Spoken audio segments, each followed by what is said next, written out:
مال کی اسلام میں ویلیو کیا ہے، اہمیت کیا ہے؟ بہت سے لوگ یہ سمجھتے ہیں کہ اسلام میں پیسے کی کوئی ویلیو ہے ہی نہیں، مٹی ہے، ختم ہو جانے والا ہے، پھینک دو لہذا اٹھا کے، چوری کروا دو، جیبیں کٹوا لو اپنی۔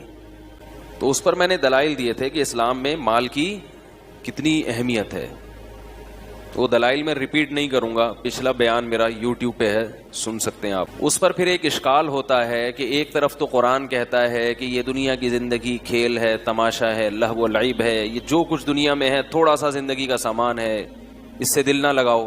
ایک طرف کہہ رہے ہیں ویلیو ہے، ایک طرف کہتے ہیں دل نہ لگاؤ، کوئی غلط تو نہیں نہ ہوئی؟ تو اس اشکال کا میں نے پچھلے ہفتے جواب دیا تھا۔ اس پر بعض لوگوں کو اشکال ہوا، بعض غریبوں کو ٹھیک، اشکال یہ ہوا کہ مال کی ویلیو بھی بہت ہے اسلام میں، تو غریب بیچارہ کہاں جائے؟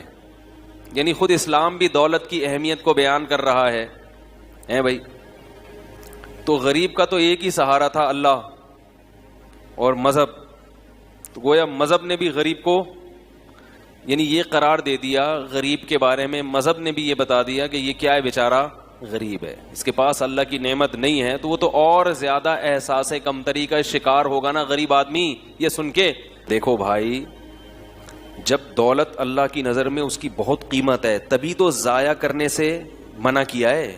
قیمتی چیزوں کے بارے میں منع ہوتا ہے نا کہ اسراف بھی مت کرو، تبذیر بھی مت کرو، کسی بھی طرح سے ضائع مت کرو۔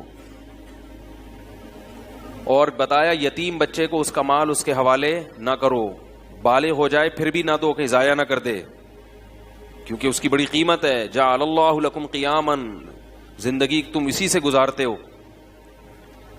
تو سوال پیدا ہوتا ہے غریب آدمی تو بیچارہ کہیں کا نہیں رہا، دنیا میں بھی اس کی عزت نہیں ہوتی، اوپر سے اسلام نے بھی کہہ دیا کہ دولت کی بڑی ویلیو ہے، تو غریب بیچارہ بولو بھائی کہاں جائے؟ اس اشکال کا جواب یہ ہے کہ اسلام میں دولت کی اہمیت ہے اپنی جگہ، لیکن اگر اللہ نے کسی کو دولت نہیں دی، اللہ کے فیصلے ہیں نا یہ، اس نے اپنی طرف سے محنت کی مگر مقدر میں نہیں ہے، تو اس نعمت کے نہ ملنے پہ وہ جو صبر کرتا ہے، اس صبر کی اہمیت دولت سے کئی گنا زیادہ ہے۔ بات یہ ہے کہ غریبوں کی دو قسمیں ہوتی ہیں، یعنی دولت کی اہمیت میں کیوں بیان کر رہا ہوں جب غربت کی یہ فضیلت ہے؟ سوال پھر پیدا ہوگا کہ جب غربت کی اتنی فضیلت کے صبر کی فضیلت تو اور بھی زیادہ ہے، تو پھر دولت کے بجائے ایسا کرنا چاہیے کہ غریب بنو اور صبر کرو، کیا خیال ہے؟ زیادہ ثواب ملے گا۔ تو بات یہ ہے کہ غریبوں کی کتنی قسمیں ہیں؟ بول لو نا، دو قسمیں۔ انگلی سے اشارہ بھی کر دیا میں نے، ویسے سیدھے ہاتھ سے اشارہ کرنا چاہیے۔ کتنی قسمیں ہیں؟ دو قسم۔ ایک غریب وہ ہے جو قدرت کی طرف سے غریب ہے، جو قدرت کی طرف سے مسکین ہے، غریب ہے، اپنی طرف سے وہ محنت کرتا ہے، رزق کماتا ہے، لیکن اللہ نے اس کے مقدر میں ہر محنت کرنے والے کو ملتا نہیں ہے۔ من کان یرید حرث الدنیا نؤتہ منہا، جو دنیا چاہے گا اس میں سے کچھ حصہ ہم دے دیں گے، ما نشاء لمن نرید، جتنا ہم چاہیں گے اس کو دیں گے، جتنا آپ چاہ رہے ہیں اتنا نہیں ملے گا، کیونکہ آپ تو چاہ رہے ہیں کہ ساری دنیا میری ہو جائے، جتنا اللہ چاہے گا۔ اور لمن نرید، جس کو چاہیں گے، یعنی تھوڑا بھی اس کو ملے گا جس کو اللہ چاہیں گے، ورنہ تھوڑا بھی نہیں ملے گا، سوکھی روٹیوں پہ گزارا کرنا پڑے گا۔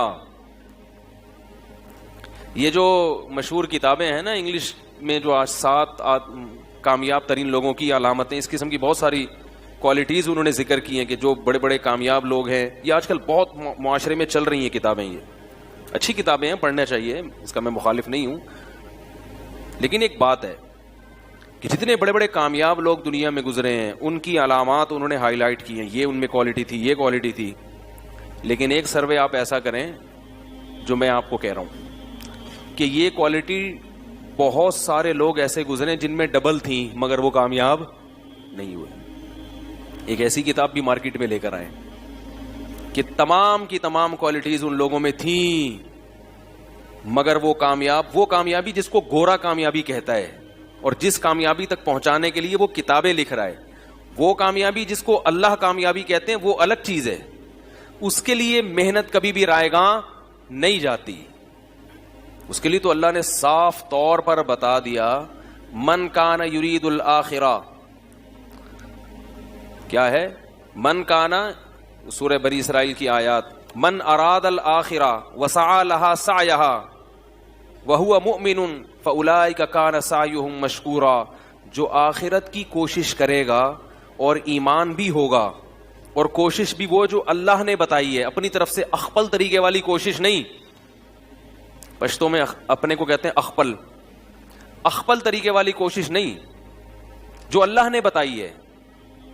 سمجھ رہے ہو؟ یہ والی کوشش جو شخص کرے گا فاولئک کان سعیہم مشکورا، اس کی کوشش کا بدلہ اس کو دیا جائے گا، آخرت ملے گی، وہ ضائع نہیں ہوگی. تو یہ جو گورے کتابیں لکھتے ہیں کامیاب لوگوں کی علامتیں، تو یہاں کامیابی سے مراد کیا ہے؟ دنیاوی کامیابی.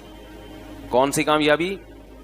تو میں یہ دعوے سے کہتا ہوں کہ وہ تمام علامتیں آپ پیدا کر لیں پھر بھی کوئی گارنٹی نہیں ہے کہ آپ کامیاب. وہ کتاب پڑھ کر ساری علامتیں اس نے اختیار کر لی ہیں بھائی. اس کو پتا چلا کہ وہ وقت پر، ایک مثال دے رہا ہوں میں نے وہ کتاب پڑھی نہیں ہے لیکن اس کا تعارف بہت سنا ہے، اس کی کچھ مضامین کا خلاصہ میں نے لوگوں سے سنا ہے. اچھی کتاب ہے جو اس کا خلاصہ بیان کیا جاتا ہے، اور اس طرح کی تو بہت ساری کتابیں ہیں، کوئی ایک نہیں ہے. میں کہتا ہوں آپ نے وہ تمام علامات اپنے اندر پیدا کر کے آپ کہا کہ پہلی ایک بات یہ کہ بھائی ٹائم کا میں خیال رکھوں گا. آپ صبح سوٹ ٹائی میں آفس وقت سے پہلے پہنچے اور کسی ٹرک والے نے آپ کو روڈ پہ کیا کر دیا؟ کچل دیا. وہ علامات گئیں تیل لینے. کیا خیال؟ وہ جو کتابیں پڑھ کے آپ، ٹرک والے نے تو وہ کتابیں نہیں پڑھی نا، وہ جو کنٹینر اپنے اوپر لوڈ کر کے جو ٹریلر چلا جا رہا ہے بھائی، ٹرالر جو ہے وہ جا رہا ہے، اس کو تو نہیں پتا کہ وہ پی کے نکلا تھا، نشے میں تھا. کتنا ہی آپ اس کو ٹرین کر دیں، ٹریفک کے قوانین سکھا دیں، مگر نشے میں انسان ہوش میں نہیں ہوتا. اس نے آپ کو کیا کر دیا؟ مار دیا. تو آپ کی وہ تمام کامیاب لوگوں کی تمام علامتیں کہاں چلی گئیں؟ وہ گئیں تیل لینے. وہ دھری کی دھری رہ گئیں. یا ڈینگی وائرس نے حملہ کر دیا. کیا خیال ہے؟ ڈینگی نے حملہ کر دیا، ہیپاٹائٹس بی کا کوئی جرثومہ آ گیا، آپ گئے تھے ٹینڈ کرانے کے لیے، وہ جو بلیڈ اس نے استعمال کی، وہ بلیڈ پہلے کسی ہیپاٹائٹس کے مریض کو استعمال ہو چکی تھی، وہ آپ کے لگ گئی، ہو گیا. وہ علامات کہاں چلی گئیں؟ خدا کی قسم لا الہ الا اللہ، جب تک دین کو، مذہب کو فالو نہیں کرو گے تمہیں کامیابی کے علاوہ دنیا کی ہر چیز ملے گی. چاہے تم گوروں سے صبح شام ورک شاپ لے کے کامیاب آدمی بننے کی کوشش میں لگے رہو. یہ جتنی ٹریننگ آج کل ٹرینر آ رہے ہیں نا یوٹیوب پہ، بہت اچھے ہیں. ایک بہت بڑا فالٹ ہے کہ یہ آخرت پر یقین نہیں رکھتے، اور جو آخرت پر یقین نہیں رکھتا خدا کی قسم وہ کامیاب ہو ہی نہیں سکتا. ناممکن ہے کہ وہ ڈپریشن ختم ہو جائے، اس کی سٹریس ختم ہو جائے، ناممکن ہے یہ. وہ میں لطیفہ سنا رہا تھا کہ ایک آدمی نا سمندر کے کنارے لیٹا ہوا ہے اور وہ سگریٹ پی رہا ہے. ایک بوڑھے میاں اس کے پاس گئے، دیکھا کہ بنیان پہن کے، بھائی تم چٹی پہن کے سمندر کے کنارے لیٹے ہوئے ہو، اپنا ٹائم ویسٹ کر رہے ہو، ٹائم مینجمنٹ کی ورک شاپ کرو، میننگ فل لائف گزارو. کیا خیال ہے؟ تو کچھ کرو. کیا پڑے ہوئے یہاں سگریٹ لے رہے ہو، کلاٹیاں کھا رہے ہو؟ تو اس نے کہا میں کیا کروں گا ٹائم کو بچا کے، ٹائم کو مینج کر کے میں کیا کروں گا. انہوں نے کہا بھائی تم پڑھو، پہلے تمہیں پتہ چلے گا کہ میننگ فل لائف گزارنے کے لیے کیا چیزیں ضروری ہیں. تو پھر اس کو کیا میننگ فل لائف کیوں گزاروں؟ اچھا وہ گزارنے کے لیے میں کروں کیا؟ انہوں نے کہا پہلے پڑھو، میٹرک کرو. اس نے کہا پھر کیا ہوگا؟ پھر انٹر کرو. پھر کیا کرو؟ B com B S C کچھ تو کرو، پھر ماسٹر کرو، پھر پی ایچ ڈی کرو. پھر کیا ہوگا؟ 16 سال لگ گئے اس میں. پھر کیا ہوگا؟ پھر اچھی سی جاب کرو، پیسے آئیں گے. پھر کیا ہوگا؟ پھر شادی کرو. پھر کیا ہوگا؟ یعنی شادی بھی تمہاری مرضی کی ہوگی جب اتنے پیسے ہوں گے. پھر کیا ہوگا؟ پھر بچے ہوں گے تمہارے. پھر کیا ہوگا؟ پھر انجوائے کرو لائف کو. تو اس نے کہا ابھی کیا کر رہا ہوں؟ اس نے کہا کہ بولو بھائی ابھی تو انجوائے کر رہا ہوں. آپ جو طریقہ مجھے بتا رہے ہو نا کامیاب لوگوں کی فہرست میں شامل ہونے کا، اس میں 16 سال لگیں گے. اور ہر آدمی وہاں تک پہنچ، پی ایچ ڈی کرنے کا ہر ایک کو شوق ہوتا ہے، مگر کرتے کتنے ہیں؟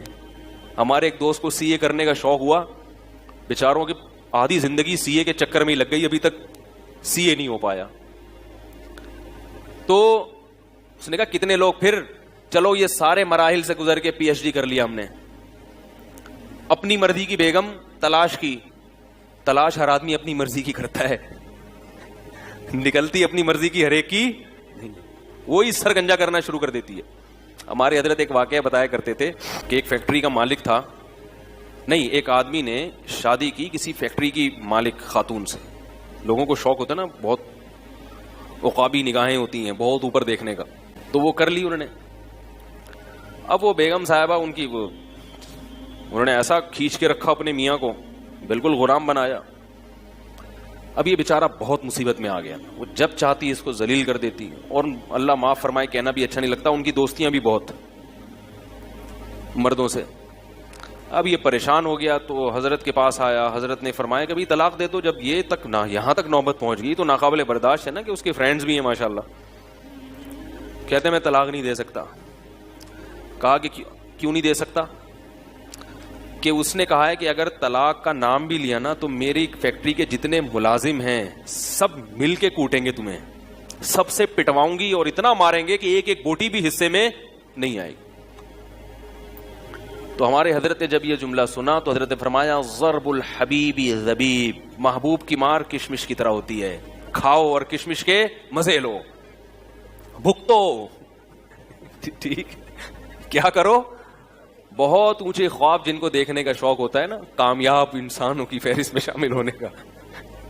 کامیاب لوگوں کی علامتوں میں ایک یہ بھی ہے جو مجھے نہیں پتا, وہ 7 علامتوں میں لکھا, آپ لوگ لکھ لیں 8ویں علامت, اونچے گھرانے میں شادی کرتے ہیں, جو مشہور ہے, تاکہ اپنی غربت بھی دور ہو. کیا خیال ہے؟ بیگم کا خرچہ بھی نہ اٹھانا پڑے, آدھا تو وہ خود, آدھے سے زیادہ تو وہ خود ہی اٹھا رہی ہو. تو یہ کوئی علامت نہیں ہے میرے بھائی, وہ کتاب میں نہیں لکھا ہوا, یہ میں اپنی طرف سے پیش کر رہا ہوں کہ ہو سکتا ہے کوئی نئی کتاب آئے اس میں یہ بھی لکھا ہو. علماء نے لکھا ہے, فقہاء نے لکھا ہے کہ جب نکاح کرو تو عورت اپنے سے اعلیٰ اور برتر کی طرف جائے.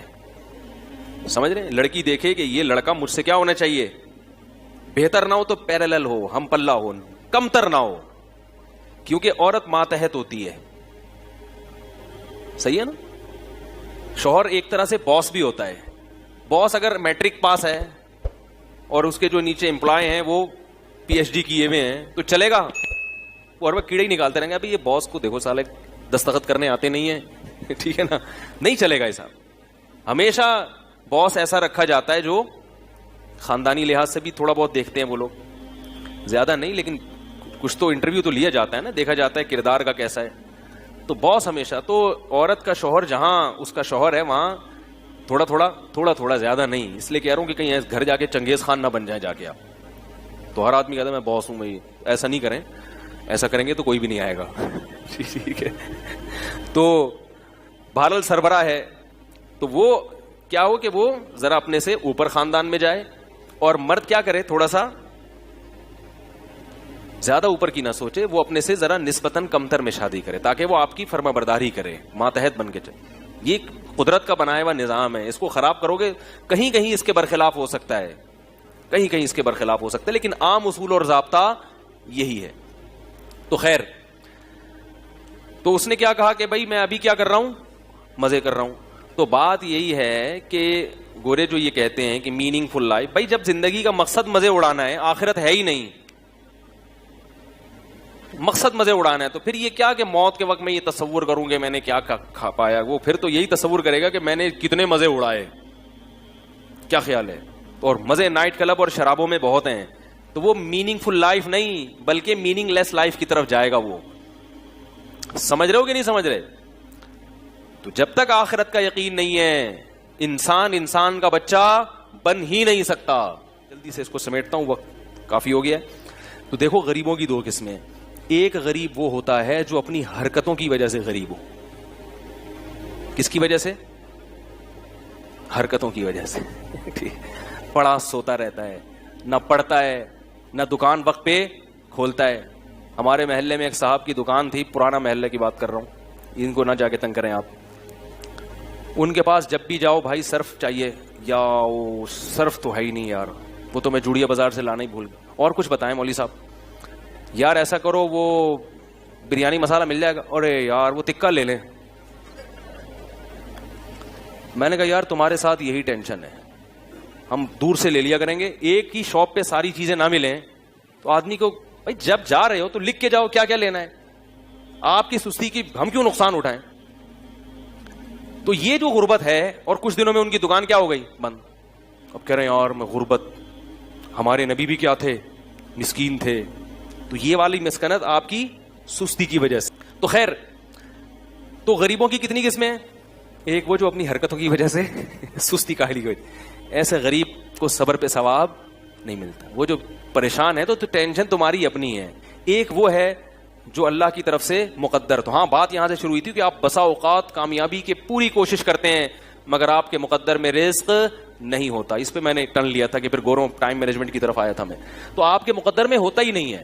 تو جو غربت اللہ کی طرف سے ہو اس میں وہ غربت آپ کے لیے چند وجوہات کی بنیاد پر بہت بڑی نعمت ہے. وہ جلدی سے پوائنٹ بتا دوں. پہلی بات، آپ کی زندگی محمد صلی اللہ علیہ وسلم کی زندگی کے زیادہ قریب، کیونکہ ہمارے نبی بھی کیا تھے؟ بولو بھائی، مسکین تھے. اور غریبوں میں رہنا آپ نے پسند کیا ہے. ایک طالب علم آیا، میں بڑا غریب ہوں، میں کیا کروں؟ میں نے کہا یار تم تو اللہ کے نبی کے زیادہ مشابہ ہے تمہاری زندگی، خوش ہو جاؤ اس پر.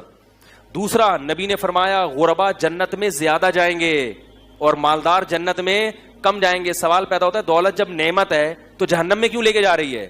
بات یہ کہ لوگ اس نعمت کو غلط استعمال کرتے ہیں. دولت کی نعمت جب آتی ہے تو یقیناً اللہ کی بہت بڑی نعمت ہے، مگر اس نعمت کی لوگ قدر نہیں کرتے. اس نعمت سے عیاشیوں میں لگ جاتے ہیں، حلال لذتوں پر گزارا نہیں کرتے، حرام کی طرف جاتے ہیں. غریب آدمی کو اللہ نے اس آزمائش سے بچا لیا. جنت میں غریبوں کی اکثریت ہوگی اور مالداروں کی، مالدار مینورٹی میں ہوں گے. میجورٹی میں کون ہوگا؟ الیکشن کراؤ گے تو غریب جیتے گا، وہاں پہ غریب زیادہ ہوں گے. لیکن وہاں جا کے غریب رہیں گے نہیں، آپ بے فکر رہیں. ان لوگ کہیں یار یہاں بھی وہاں بھی رکشہ چلانا ہے تو کیا فائدہ جنت میں جانے کا.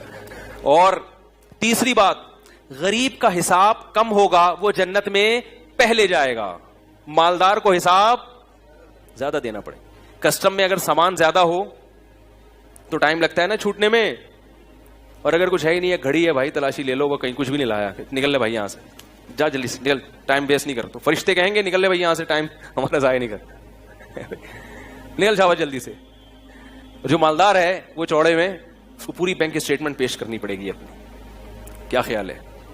تو وہ ساری اسٹیٹمنٹ پیش کرنی پڑے گی، ٹائم لگے گا. نبی صلی اللہ علیہ وسلم نے فرمایا کہ غریب 500 سال پہلے جنت میں جائے گا. اس میں یقیناً فرق ہوگا مراتب میں. آپ نے ایک عام مثال دی ہے کہ عموماً کتنا ہوگا؟ 500 سال پہلے غریب مالدار سے پہلے جنت میں جائے گا، کیونکہ وہاں کا حساب ایسا نہیں ہے کہ کسٹم میں 3 دن میں کنٹینر پاس ہو گیا، وہاں ٹائم لگے گا. تو یہ اللہ تعالیٰ کی بہت بڑی. اور اللہ جلدی سے ختم کروں کہ اپنی یعنی اللہ نے کسی کو یہ دولت کی نعمت دی ہے تو وہ اس نعمت کو ہلکا نہ سمجھے. اپنے اختیار سے سستی کاہلی سے غریب نہ بنے. قدرت کی طرف سے بنا تو ثواب ہے، اپنی کاہلی کی وجہ سے بنا تو آزمائش ہے پھر یہ. ٹھیک ہے. اور اللہ تعالیٰ نے جس کو یہ نعمت دی ہے تو وہ قدر کرے. تبھی اللہ نے کہا ہے کہ پھر اس نعمت کی ناقدری مت کرو، اسے ضائع